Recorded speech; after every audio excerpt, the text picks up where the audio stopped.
You know, we often think of our favorite drugstore as being just down the street, around the corner. But have you ever stopped to think how close to you your druggist really is? Better get them apple seeds in the ground, Johnny. Well, you think of him in Brennan, ladies and gentlemen. Right on. You think of him in emergencies, and you'll know he'll be on hand. He's always ready to serve you and all the people there in your community. I raised that horse since she was a colt. I know she can win the big race. The shelves of the drugstore are well stocked with famous brand name products. Brennan again, ladies and gentlemen. Miss Lucy, light and done one of the derbies. You got me. Walter Brennan, ladies and gentlemen. Now, see here, you guys. I'm the boss here, see? What I say goes.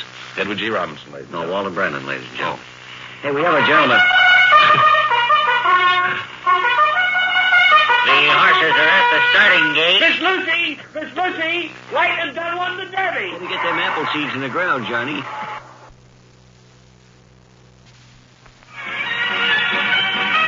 Well, it's time now for Reporters' Rendezvous, the award-winning program in which members of our Bob and Ray News staff fire questions at some of the nation's political leaders.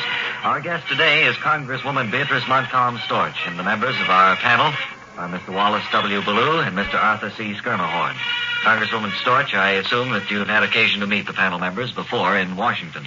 Well, if I remember correctly, they were the ones who covered the 1953 inauguration and then found out later that their microphones weren't plugged in. Yes, I believe they got quite a laugh at the National Press Club about that. Well, everybody thought they were a couple of idiots. That's what they thought. Well, now, those little technical problems, of course, come up in radio once in a while. But I believe we're ready to begin today's questioning with Arthur Skirmahorn. For Congresswoman Storch, there was a Rivers and Harbors bill up before the last session of Congress that provided funds for dredging the Missouri between Grand Island and North Platte, Nebraska. Now, your committee cut that particular provision out of the bill. Why was that?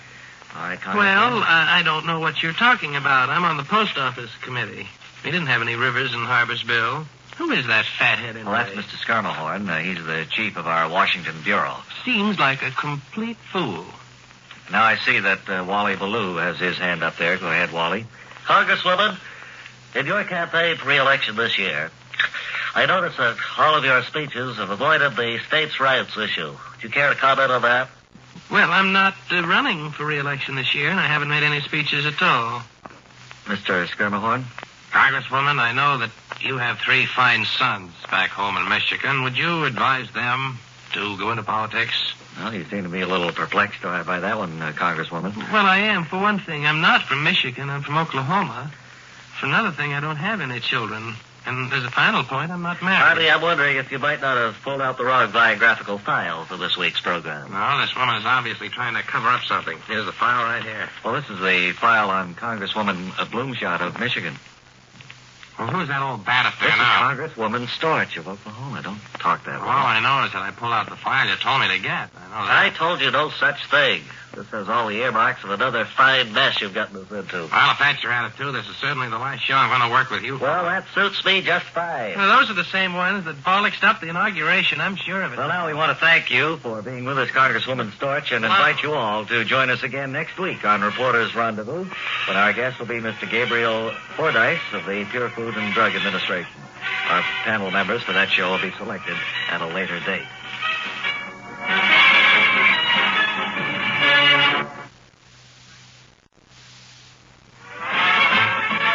Hi, sports fans. This is Biff Burns in the sports room. We're all set to take our regular look at the highlights and sidelights of the world of sport.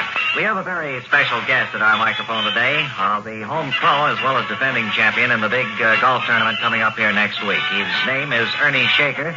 And Ernie, it's a great pleasure to welcome you to the sports room. Thank you very much, Biff, and greetings to golf lovers around the country. Ernie, we want to spend most of our time here talking about the big tournament that's coming up. It's being held at your home course this year, I understand.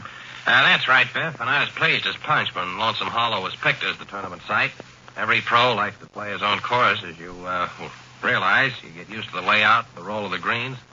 I just think it's a distinct advantage to be able to play a course that you're familiar with. Well, from what I hear, you'll need every advantage you can get in this year's tournament. Some of the greatest pros in the business are entered, aren't they?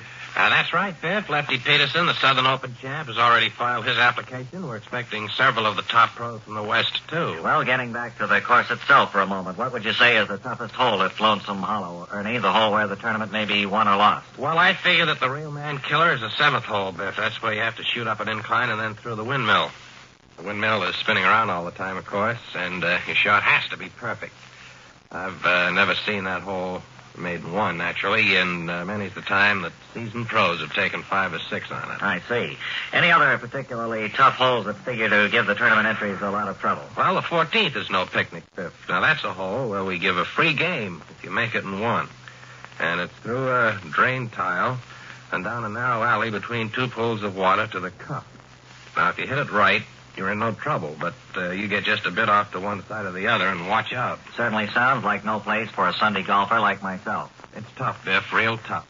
Well, Ernie, we certainly want to thank you for dropping by here and chatting with us, and I know that you're going to have a great tournament, one that all the fans will want to get out and see. Well, we're hoping for a big turnout, Bob, and that's at the Lonesome Hollow Miniature Golf Course on Burkett Road. Good enough, Ernie, and this is your old pal Biff Burns saying that until next time, this is Biff Burns saying so long.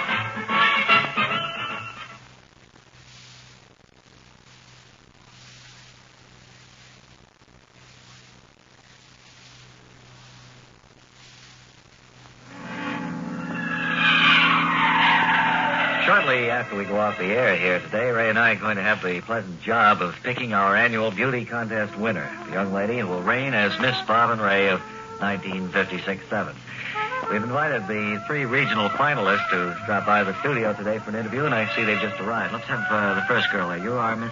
I'm Miss Bob and Ray from New Hampshire. I'm the New England regional winner. I have your name on the card. You are Laverne Shotney from Manchester, New Hampshire. Is that correct? That's right. I'm being put up at the Bob and Ray Hotel, along with the other finalists. And we're certainly getting shabby treatment over there, too. They've put us 6 in the room. We're stacked up like cordwood. Yes. The hotel is a little crowded at this time of year, and you only have one more night over there. Incidentally, let me wish you a lot of luck in the final judging, Laverne. Thank you. And let's have our next finalist real quick. I see by the button you're wearing that you're Miss Utah. I'm Miss Bob and Ray from Utah, yes. The regular Miss Utah is a good deal skinnier than I am. Just noticing that you are a little buxom. Well, I'm fat as a hog.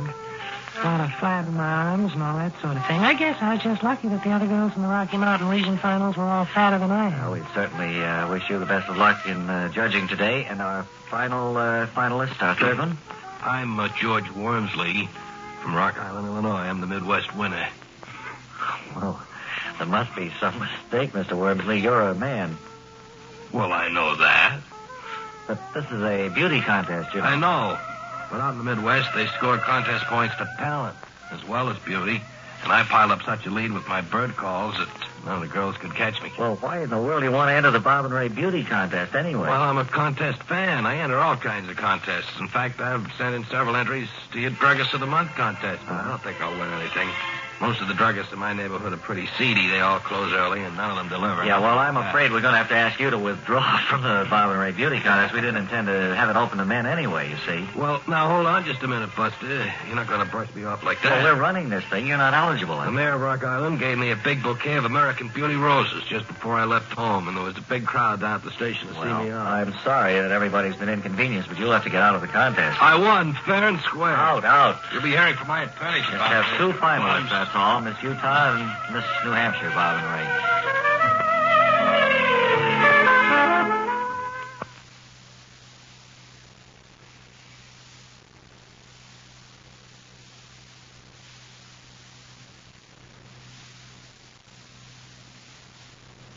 Okay, let's see. Oh, Women, 14. dig that doll. Wait a minute. Look, that's it. Well, now, that's very rude. Well, you wish fellows would whistle at you that way, don't you? Well, not you. Why not? Well, look at you. If I weren't your sister... Who wrote this? I have no idea. If I weren't your sister, I wouldn't be seen at a dog show with you. Well, thanks, pal. Well, it is the truth. Your face... Go ahead, say it. Look. Let's start again. Wally? How'd you like the commercial I wrote? No, well, you see, this is a little... The next Well, line. that your line, face I is don't. all broken out. When I say to him, well, it's the truth. Your face is all broken I out. have one of the smoothest faces in all radiodom, I think. And for a statement of me to answer a statement like that is kind of ridiculous. Oh, wait a minute. Here comes Mr. Putnam. Ask him about it. All right. George, your face is all broken out. How do you do it? What's your secret? I see you fellows look very serious, both of you. What's up? Yeah. Well, I got to be going. My next line. My next line is I'm gone. I think we ought to start over. Somewhere we got lost in right field or something. Well, I don't know. We haven't even mentioned the product we're getting to yet. No. You just talk about it, George, and we won't bother you at all. Thanks a lot.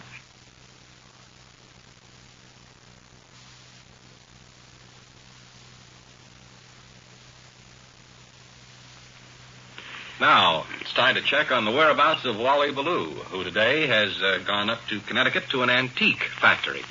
There to talk with the owner and manufacturer. So come in, please, Wally Ballou.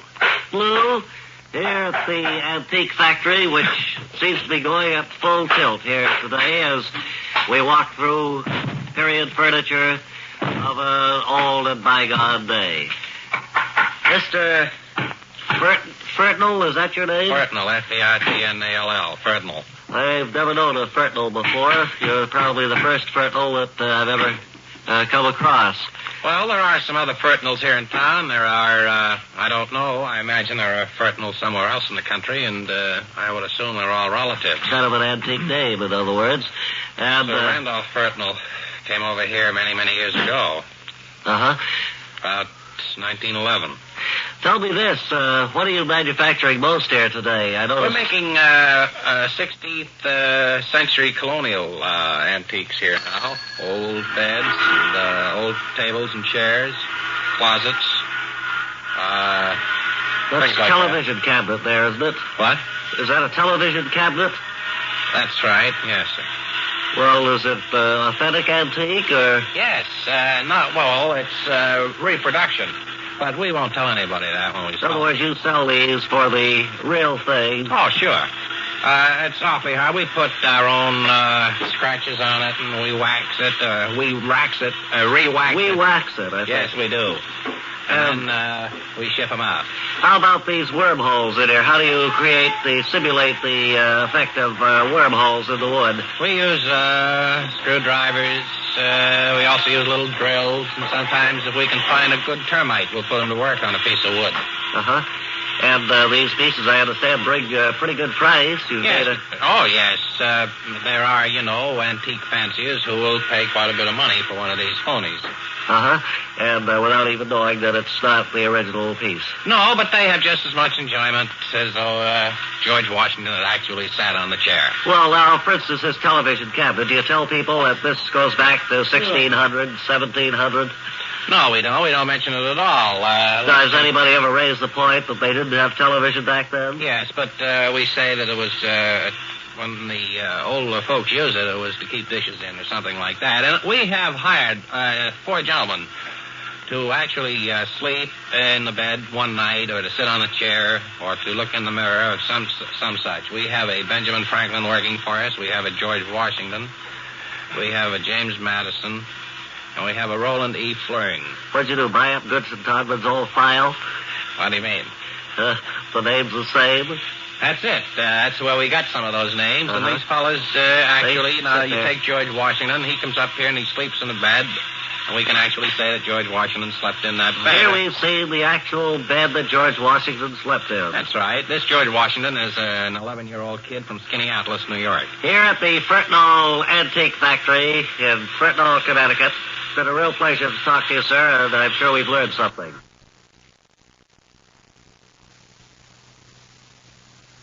Saluting James Buchanan with a story. Wait just a minute. Hello? Bob? Hello there.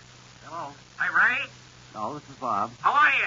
Hey, look, this is Steve Bosco. Hey. Get off the phone with Hi, you. I want to Steve. talk to Bob. No, this is Bob. Bob? Steve. Yeah. It's Steve. How Steve are you? Bosco. Where are you? How are you? Fine. How is everything going? Huh? Hello? I can't Hello, hear- operator. I'm in Philadelphia. No, Hello? I can hear you all right. Hello, Bob? Yes. This Hello. is Steve Bosco. How are you, Steve? How's everybody? Well, you sound good. Real Where's the bell, huh? fresh and clear. Yeah. Well, we're having a a You wonderful must be living the good life, huh? Operator, I've been cut off here.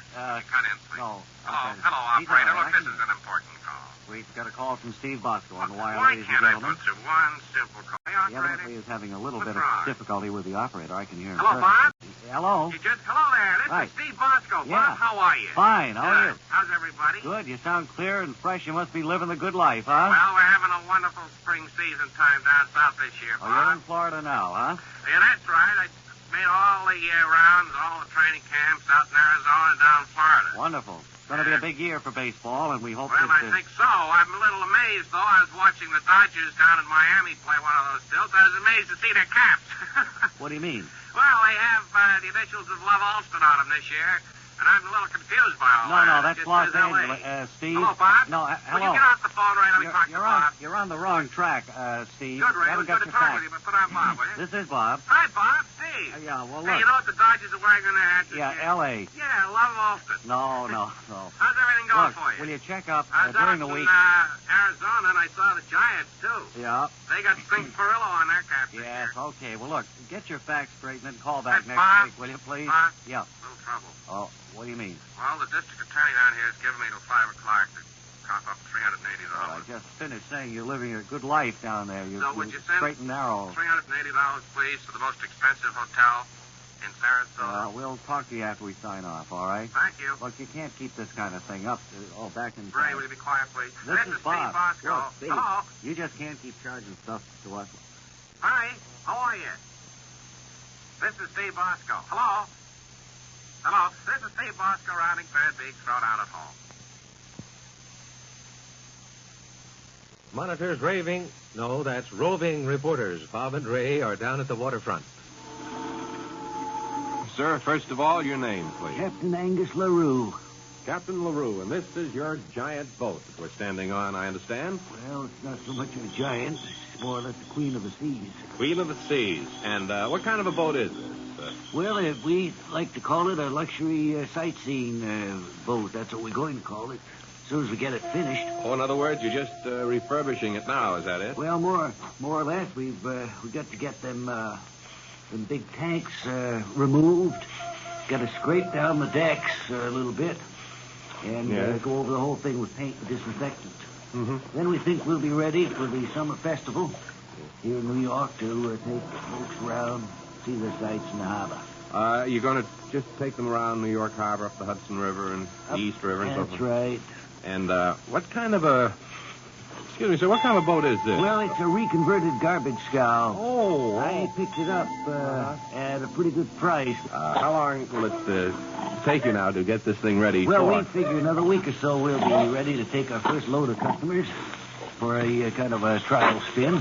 Well, will you air this for a long period of time? I mean, just let the wind blow over it. Well, she's outdoors all the time, you see, and that helps it. Yes. And I'm going to have my new quarters up above there. You'll in be the up fresh with- air. Uh-huh. And how many people will you be able to get on here? About 23, we figure. Is that standing up, or will it be 23 standing up. standing up? And will you serve food, or... Yes, we're going to have a fine commissary aboard. That's right over there where they're pulling those tanks out. Uh-huh. And we're going to have soft drinks, beverages, sandwiches. Gee, I'd love to continue this, sir, but I don't think we have the time, nor the inclination, really, because we must get back Well, to... I know you're busy back there in the radio. That's right. In our radio business, we're very, very busy. Yes. Thank you, Captain LaRue. It's If been a you'd pleasure. like to come on the Maiden Shakedown cruise. No. Thank you very much. All Certainly right. appreciate the offer. All right. Now back to Radio Central.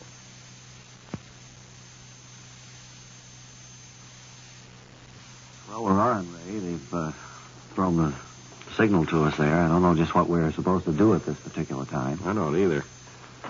Ray. Oh, hi, Wally. It's Wally Ballou, ladies and gentlemen. I'd like to have you meet another member of my family. Well, I would love to. Last week, on my broadcast from the fire engine factory, I introduced my son, little boy Ballou. And That's right. Now I'd like to have you meet my wife, Holla. Holla, this is Ray Goldie, Bob Elliott. Hello. How do you do, Miss Ballou? Holla Ballou. That's right. Yeah. She came in to see how...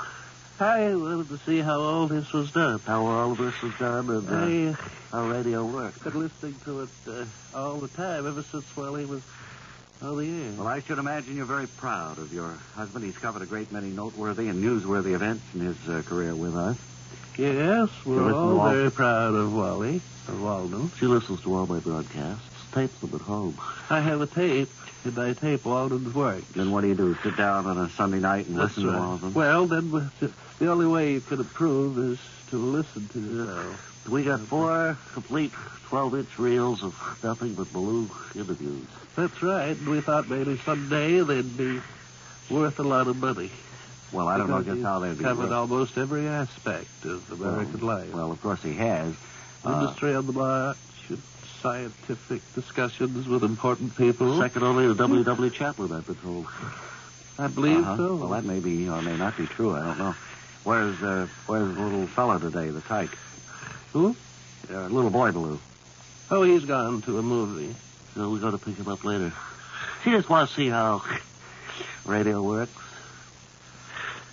and how sound effects made, that kind of stuff. Where do you folks live, Wally? I don't think we've ever pinned you down. Do you live around New York, or do you We're living live in the city at the moment.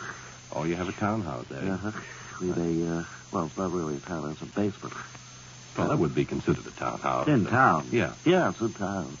It's so much easier to have a base of operations centralized. You use your For apartment Wally. for your work, your research. Huh? For your research. No, we sleep, eat there. I see. Well, what's your next big story? Can you tell us anything about that? Huh?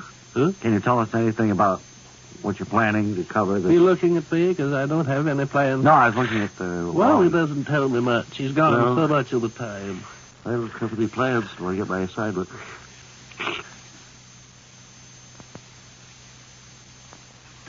Hey, hold everything, friend. That's right. Stop whatever you're doing, because this time I think the makers of Bob and Ray stuff have really done it. I know they have. They have added another to the list of things you can be immune to. Now, you can be immunized to typhoid, typhus, and a host of other diseases, but now, thanks to you-know-who, you can get diplomatic immunity. You heard right. Now you can get diplomatic immunity. A lot of you probably are saying that diplomatic is not a disease, and you're right, it's not. But did you know that all diplomats from foreign lands are immune from income tax and such other legal scourges as parking and speeding tickets and prosecution for a wide assortment of other petty crimes? Well, that's to say, upon presenting the credentials of their respective countries, they cannot be arrested or detained in any way. Great, huh? Well, how have we, two lovable but uninfluential radio broadcasters, gotten such immunity? And how can we offer it to others, you're asking? And well, you might. We've gotten it through the simple expedient of setting up our own country on a small island just outside the legal limits of the continental United States. This country we've named Transylvania because up till now it was only the name of a fictitious country used in Dracula pictures. Therefore, it sounds familiar, and most people think they know where it is. We've also set up a Transylvanian embassy in an old store in the low-rent district of our nation's capital, Washington, D.C. Our application is in for UN membership, and we're thinking of joining the Cold War on the side of the free world. So you can see we're really in the diplomatic swing of things. But now, what other benefits accrue to those having our diplomatic immunity other than living in a state of mild lawlessness, responsible only to Transylvania, which couldn't care less? Well, the benefits are many. First of all, your name is put on the mailing lists of all the more popular countries, so that you are constantly being invited to important diplomatic functions and lavish embassy parties. You get to meet hundreds of interesting people, travel around the world, all expenses paid, to look at dams, roads, and other monuments to Not progress. only that, but Transylvania has applied for and may be the recipients of generous foreign aid. The money to be used to build a giant hotel, cabana club, gambling casino on the island. This will be used for you and your loved ones, should you, by abusing your privileges, be expelled from the United States. With your Bob and Ray immunity kit, you get free of charge, besides your passport and other official-looking documents, a set of diplomatic license plates with the abbreviation DPL, a book on protocol with chapters on bowing and scraping, cheek kissing, heel clicking, and Yankee baiting. A sash to wear with the formal clothes you'll have to buy in Transylvania's national colors. Persimmon, burnt umber, and cerise. Do you like them? Finally, a collection of bright, shiny medals, including the coveted Order of Count Basie. Now, we still have a few legal loopholes to plug up on this thing. Like possible loss of your American citizenship? However, we have every reason to believe they'll be cleared up and cleared up soon. So, we're taking applications now. If you're interested, simply write on a card, "Make me immune, Bob and Ray." and mail it to Transylvanian Consulate, Dallas. And tonight, as you know, or rather this week, the New York Yankees opened their 1969 season. So Bob and Ray thought it might be appropriate tonight if they turn over some of their allotted time to their sports director, Biff Burns. They tell me he has an interesting guest, so come in, Biff.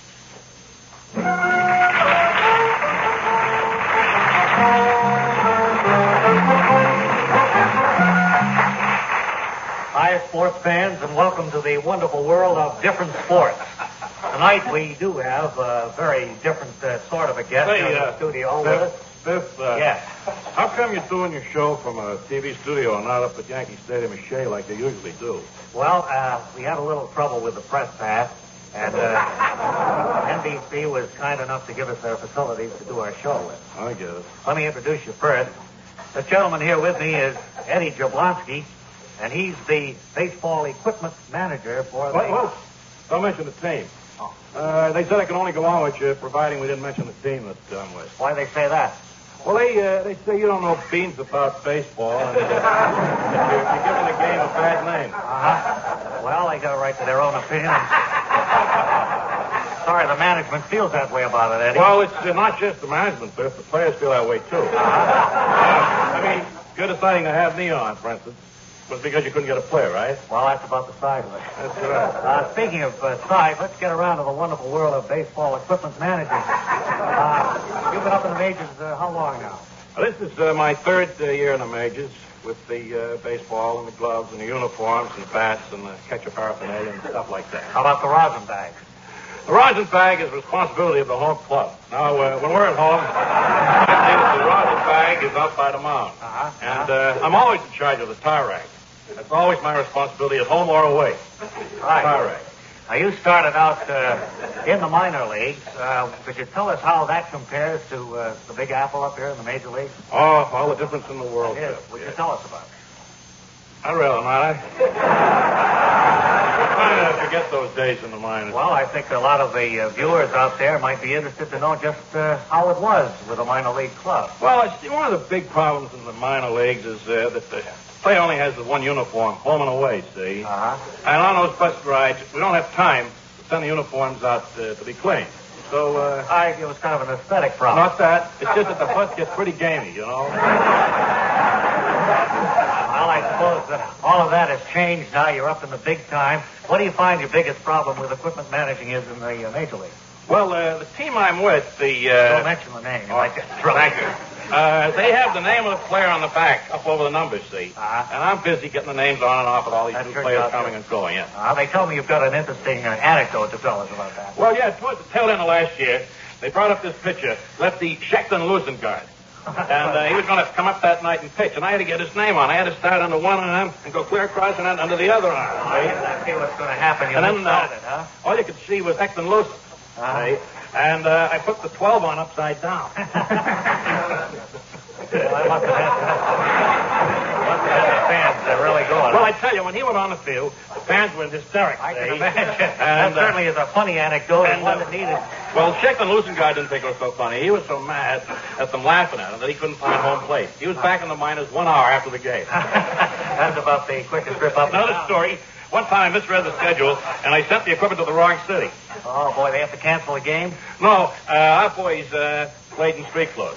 You probably read about it, didn't you? No, I don't believe I did. We lost the game. We lost the game because our boys were afraid to slide their Sunday suits. For any of the youngsters looking in who might look forward to a career as an equipment manager, what advice No equipment. Every time you see a glove, pick it up. Get to know rosin bags, tar rags, bats. Get to know how to stack them. And just get to know equipment. Right. It's a fine, interesting time. I want to thank you very much, Eddie Jablonski, for dropping by here today. It's been a real pleasure to have you in the sports room. This is Biff Burns saying so long.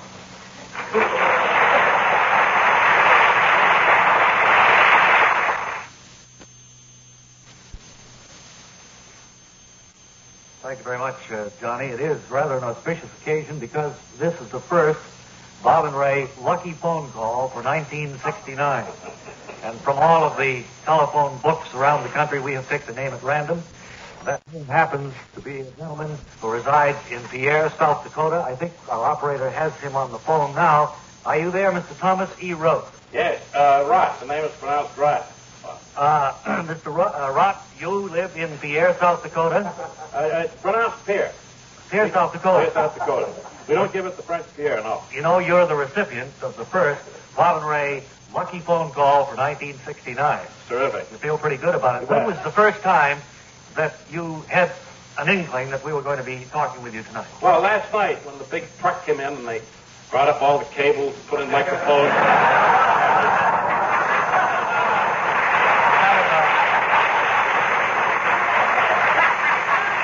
That was when you knew you'd been selected. That's right. We were pretty excited about it. I think my director out there told me this afternoon that they redid your kitchen for you. Yes, and the air conditioning the whole house and everything. How do you feel? So delighted with that. Feel pretty good about that. Yes. Of course, that comes out tomorrow. You know that. Just for the show. Is your wife there with you, Mr. Rhodes? She's out in the new kitchen, huh? She's out there now. You're not going to get the caper, apple. Has she heard that you're the recipient of the lucky Bob and Ray phone call? Yeah, we knew it all night. We've been talking about it all day, you know. I'll bet, and I'll bet what. Ethel wants to know what's so lucky. What are we going to get? I want to ask you a couple of questions. What do you do out there in Pierre, South Dakota, Mr. Rott? I'm in public relations business out here. Is there quite a call for that out there? Well, not like in New York, no, but, I get blurbs in the paper for hog farmers. Like so-and-so had a party, so-and-so entertained so-and-so. Like to have so-and-so had a tea, and so-and-so poured. They like things to have like that, name. yeah. Sure. Well, we find that wherever we go, New York. Bob, Ethel here wants me to find out what's so lucky. What are we going to get? I think probably people all over the world like to see their name in print, even if it's just for some minor thing like that. People all over the world like to see their name in print. I suppose that's true. It's been beautiful weather back here today. Really felt like spring and summer right around the corner. How is it in Pierre? I'm sorry. Ethel, Thomas, it was a nice day. What's so lucky? We're speaking with Thomas E. Rott. Tommy Rott. I didn't get that. Out in Pierre, South Dakota, the recipient of the first Bob and Ray lucky phone call for 1969. What are we... listen, Ethel here wants to know what's so lucky. What are we going to get? Well, you realize the odds, Tom, against our picking your name from all of the phone books all over the country. There must be millions to one. Millions to one odds that you will get that. So you are lucky, and we certainly congratulate you on being the recipient of our first call this year. Yeah. If you get to New York, be sure and give us a call, will you? Certainly will. Thanks very much, Mr. Rott, and that's our first lucky phone call before 1969. Thomas E. Rott, Pierre, South Dakota.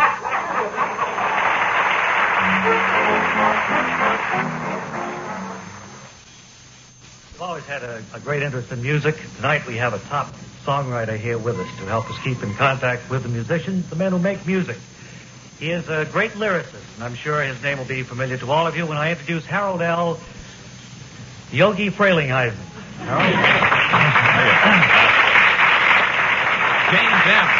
James M. Yogi. James M. Yogi Frelinghuysen. Where'd you get that nickname Yogi? I got hit in the face by a screaming foul ball off the bat of Yogi Berra one time, and they always call me Yogi ever since. And is that when you went into the music business? I had to be humming through the jaw that way. I was up in wires for about 6 weeks. Well, now, Harold, you've written... I was down back at first base. He pulled it. Well, we want to get going for the fences. We want to get to one of your songs real fast because I understand from the great ones that you have written, your holiday songs are the best. You had one for Father's Day. I specialize in those holiday songs. Yes, I had one for Mother's Day. I had one for Father's Day. Mother's Day, I remember what My Old Lady is one heck of a gal. Yeah. My Father's Day song started, you may be a jerk, but to me, you're my old man. Yeah. I think we'll always remember that one. Thank you. And, of course, you've done Thanksgiving Day songs. And tonight, you brought us a George Washington birthday song. Very appropriate. And friends are going to have a chance to preview it right here for the first time, without music, of course.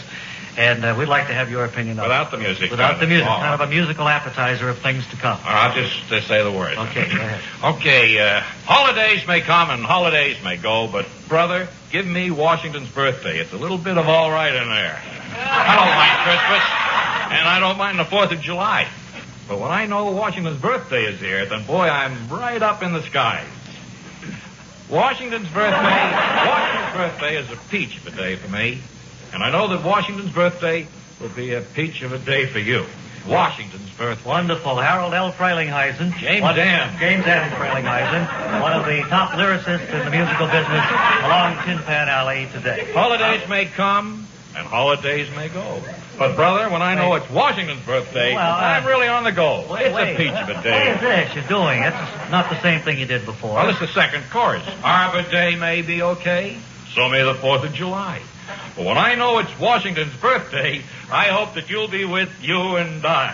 Thank you very much. James L. Frelinghuysen. James M. For dropping by. And now back to our home studio.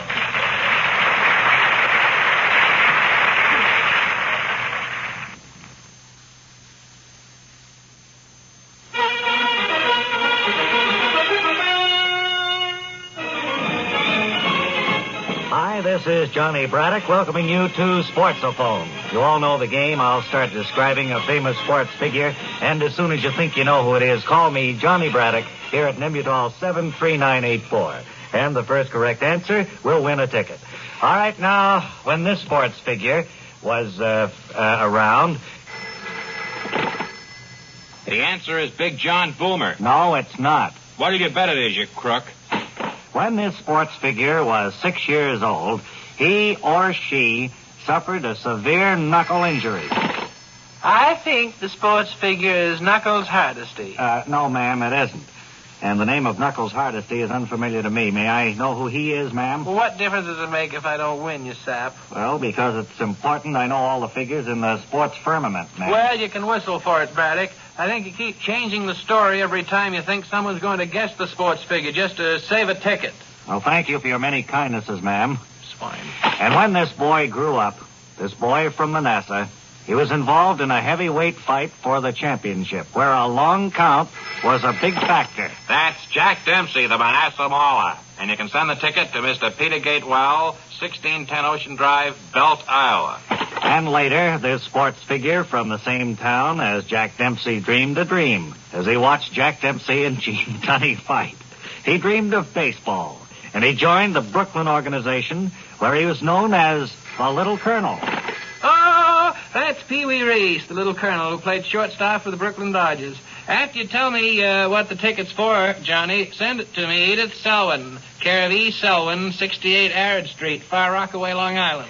Well, the ticket's for the bicycle show up at the Pedal Auditorium, but you don't get it, Edith Selwyn, because you're wrong. Thief.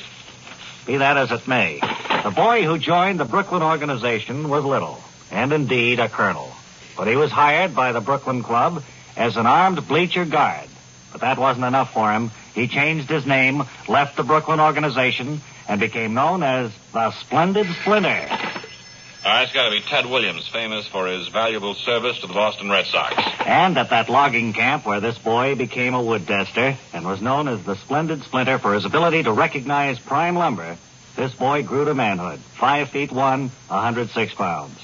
And it was there he thought of horse racing, plunged into the horse race business, and over the years won many popular races.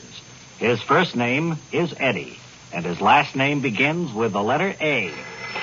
Eddie Arcaro. No, Edwin Adamson, trainer of Shovel's Pick, winner of the Futurity, the Grand Stake, and the big one, the Run for Cover Free-for-All. And that's about all the time we have here. Be with us soon and guess again on Johnny Braddock's Sportsophone.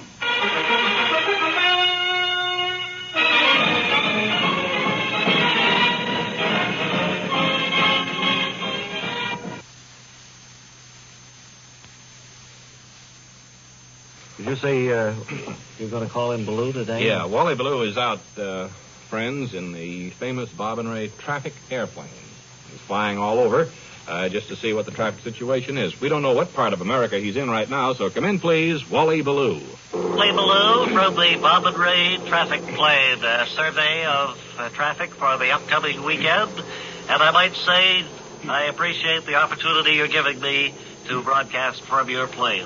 Wally, we don't know how often we'll be able to call you in. Watch it, George, Wally. will you please? Wally, did you just do a spin or something there? My pilot did. George. Yeah. Well, Wally, what is the traffic picture? What's that? I say, what is the traffic picture? Wait a minute, Ray, until I just kind of get my bearings here. Righto. I dropped my papers. Oh. George, I wish you'd keep it on an even keel while we're broadcasting. Wally, I know you're having difficulties there, but there are people listening who want to know what the traffic situation is, so if you could forget your own discomfort possibly and tell us exactly what's happening on the highways, we'd appreciate it. Well, at the moment, I'm in the vicinity of the Holland Tunnel, and the traffic as normal on a weekend, Friday, beginning of a weekend. It's rather heavy, Ray. Yes, I'm listening, Wally. Huh? Wally? Yes. Engineer, I think there's a breakdown here. I can't hear. George, don't do that again. I don't think I can hear the report from the airplane. Wally? Hello? Yes, I'm still here. Oh. I'm just talking to my pilot, George. Yes. He has a very funny sense of humor. Well, what can we look forward to in traffic? I mean, how far away or how far can you see from where you are? I can't see too far. It's fairly hazy. Where we are. And this is Radio's Wally Ballou returning it to Bob and Ray in New York. Wally Ballou in the famous Bob and Ray traffic plane flying somewhere over America this week in New York, I guess. And I'll try to make a better Cut it, engineer, please. We don't want any more. Engineer, please. Great. Yes. Now then. I think right now we should play those tapes that were brought in by Wally Ballou. That's right. This is the 4th of July parade description that Wally and his broadcasting partner, Artie Skirmahorn, covered. Was this on the air at all, this broadcast? It was made for use today. I haven't heard it, though. Okay. Well, is the tape ready to go? Okay, let's hear it.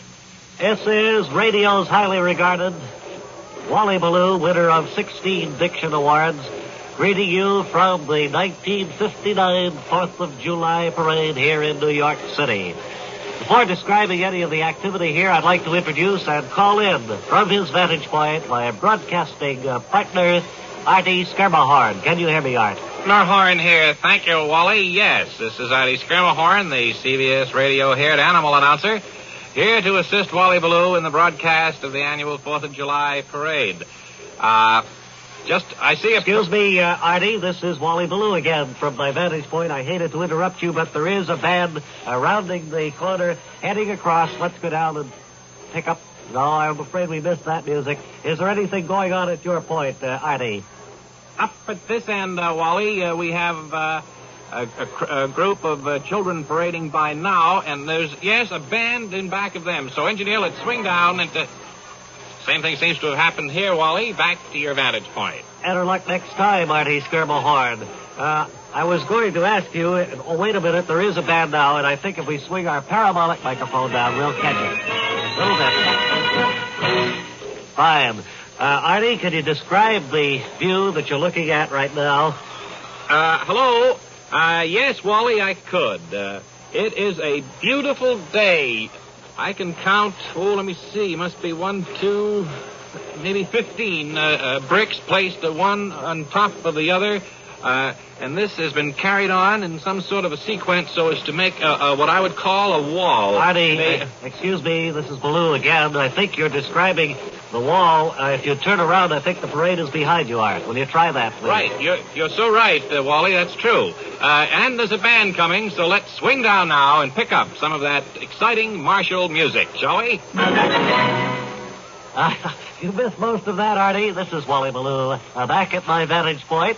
Right now, there's a group of people just marching, not listening to any particular music. And I think now, let's swing down and pick up that band music. And there seems to be some trouble. 44th Street heads into... Let me interrupt just a moment. There is a break here on the 44th Street. It doesn't carry all the way through. It's necessary for the route of march to go through Grand Central Terminal. So that will be a delay, more or less. And there is a big delay as the parade seems to disappear. Well, what do you think of that? I don't think we should put it on the air at all. No. So, they didn't cover anything. No, I don't think we'll broadcast that. Anyway, that was the big 4th of July parade. And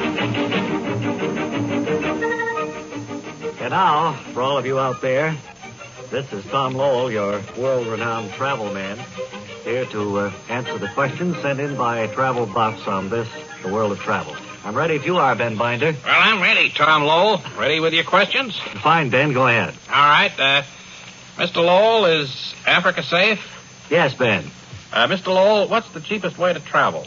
Well, deportation proceedings beats them all, but I guess the next cheapest way is to sneak aboard a ship.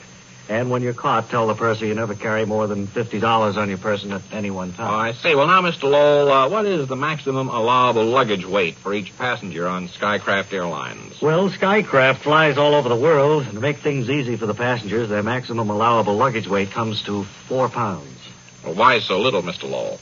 Well, they feature the new lead fuselage for passengers' protection, and it weighs considerable. Well, it would seem a plane like that would have trouble taking off. Well, they use runway 6 at Idlewild, and that's the runway that goes all the way to National Airport in Washington.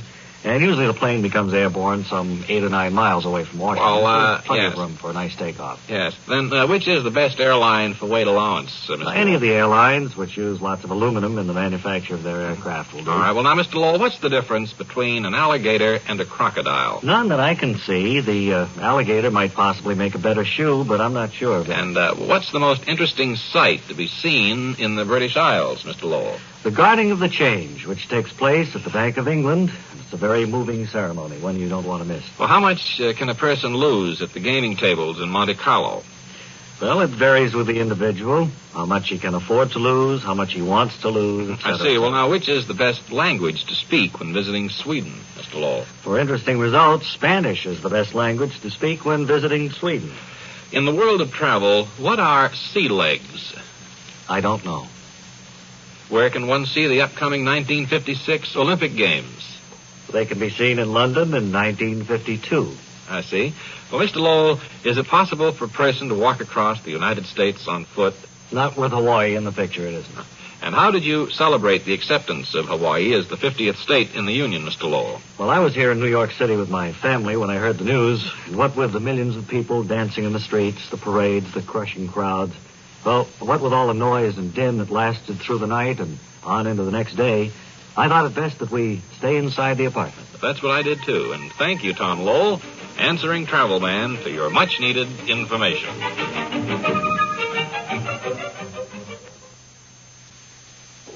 I think we have just about enough time today to play a little studio game for the first time. We haven't had a chance to do this, and all of the lovely ladies here look as if they're anxious. Could we have that little old lady that I tripped over before when I was in the studio? All right, audience? yes. Come on up here, Mother.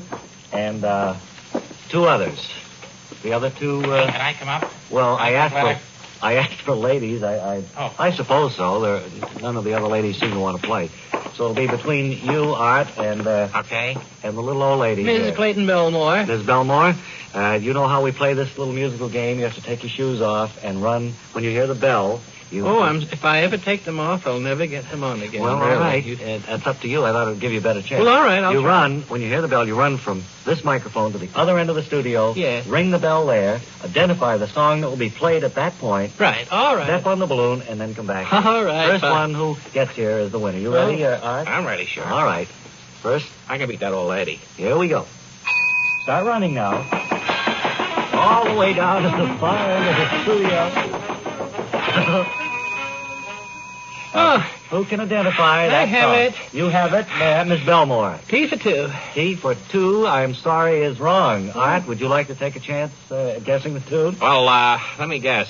Blue Moon. Blue Moon is close enough. It Oh. was called Red Sails in the Sunset, but run back here now. The first one who gets back here wins. Oh, the little old lady fell down. Oh. Mrs. Belmore. Well, I guess I win. I guess you do by default. Or What do I win? Well, you don't win anything. It's just that you have the honor of having won our studio game. And Oh, that's awfully painful. you'll have 2 tickets to one of next week's shows waiting for you. Oh, so that's all, huh? That's all there is to it. Oh, I'm sorry. I'm sorry about that, too, Mrs. Belmore.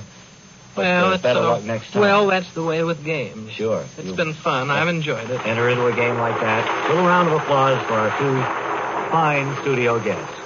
Well, say, we've had a We have wonderful better trip. ones, I think. Oh, yeah, we'll have some more games like that. Awfully sorry again, Mrs. Belmore.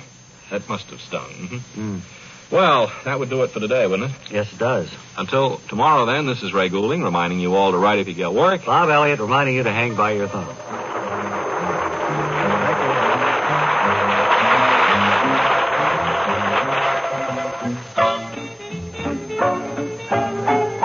This is the CBS Radio Network.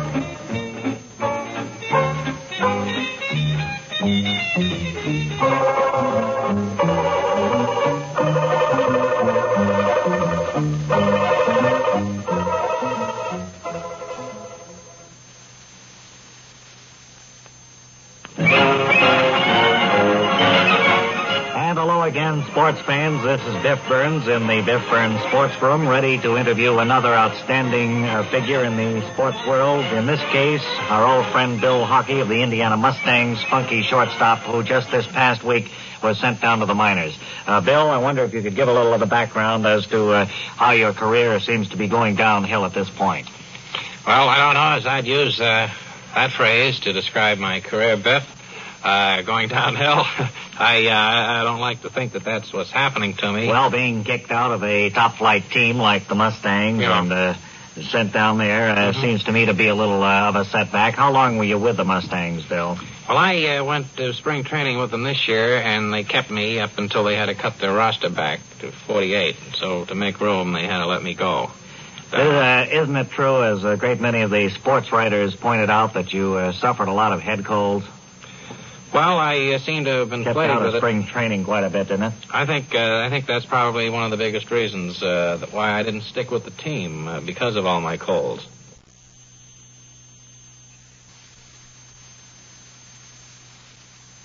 Well, as we promised, Wally Ballou and Mary Magoon are at Putney, Vermont, Mary's old hometown, where she is going up in a private airplane to jump over Parker's pasture. And she's not going to jump over Parker's pasture. Well, she's going to jump into it. Right into it. But it is a big pasture, though, Bob, you know. Yeah. And she's going to try to hit a spot marked out in the pasture, as I understand it. Anyway, Wally Ballou is standing by in the aircraft now. He can tell us better. Come in, please, Mr. Ballou. A free fall, and Mary is going to try and demonstrate it here for the radio audience. I'm seated in the co-pilot seat of this 3-seater airplane with Cliff, the pilot. And have you taken many people... Hi, Cliff. Cliff, have you taken many people up on trips of this sort where they're going to jump, free-fall parachute jump? First one of these assignments I've ever had. The last assignment I had like that was skywriting, really, and I lost that. I couldn't spell acetylsalicylate or whatever. Well, this should be easier work. It's all just flying along in an easy course and telling Mary when we're over the jump area. Is that right? Yes, that's right, but I'm a little concerned. She's quite an old biddy to be jumping out of an airplane. She told us she'd done it before. I'm just going to lean over the seat here and have a few words with Mary Magoon, who's in the other or third seat of our airplane. Mary, are you nervous at all? Yes, I must admit I'm nervous. I see you have your parachute already strapped on. Is that one you packed yourself? Did you fold it and put it into the parachute case? No, I got this at the store where they have these all packed. They're fully guaranteed. That's not my concern.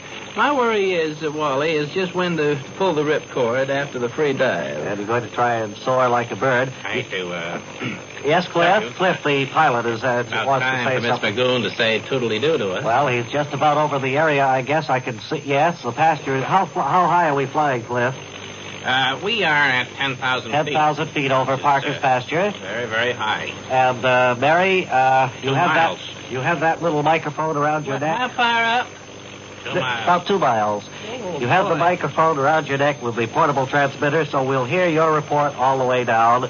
And I guess, Cliff, it's up to you to give her the jump signal. The door is open. F1, Mary. Get ready, Mary, and good luck. Oh, boy. 3. She's looking over the side now. Oh, I don't know if I will. You may be able to hear the wind whistling by the door of the airplane. 1, go. All right. Go ahead, Mary. Indian brain. No, it's Geronimo. Oh, she's gone now. There, we're trying to pick her up on the portable radio now. 2,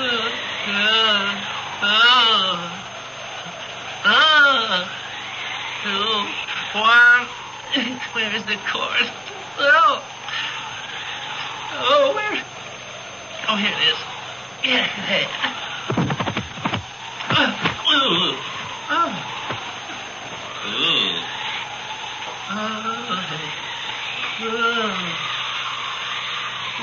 Mary, if you can hear me on your earphones, this is Wally Ballou in the plane overhead. Are you safe? Yes, we're circling and ready to head back to the airport. Fine. You pulled the chute open there in just about 12 or 13 seconds we timed you. Well, that's the best I've ever done. I'm not too far from the ground, although the wind seems to be carrying me a little off target. You're not going to land. Champlain.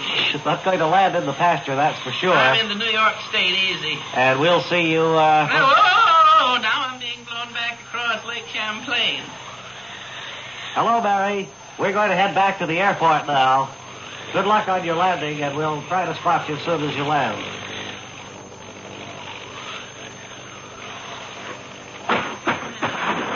Well, goodbye, and I'm back. Where am I here?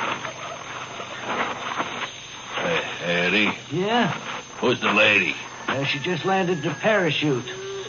I don't like this at all. Oh, if she gets wind we're making black market maple syrup, we'll be in real trouble. She has copper written all over her face. Yeah, let's get out of here quick.